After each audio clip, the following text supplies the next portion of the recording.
సొంత ఊరు మనది ఎక్కడ ఉందని చెప్పాలంటే తండ్రిలో ఉన్నాం మనమంతా. నువ్వు భూమి మీదకి వచ్చిన తర్వాత, తల్లి గర్భంలో నుంచి బయటకు వచ్చిన తర్వాత నువ్వు మున్సిపాలిటీ ఆఫీసులోకి వెళ్ళి నువ్వు బర్త్డే సర్టిఫికేట్ తీసుకుంటావు. కానీ నువ్వు భూమి మీదకి రాక ముందుకు, నువ్వు తల్లిలో మొట్టమొదటిగా బీజం పడ్డప్పుడు 9 నెలలు నువ్వు ఎక్కడున్నావు? తల్లి గర్భంలో. పోనీ తల్లి గర్భంలో నువ్వు లేనప్పుడు అంత ముందుకు ఎక్కడున్నావు?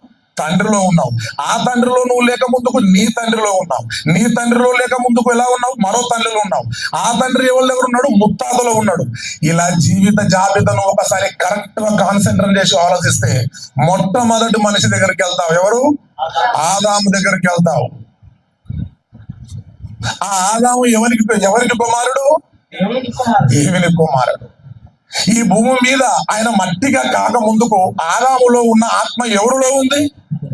దేవునిలో ఉంది. మట్టి ముద్దగా చేసి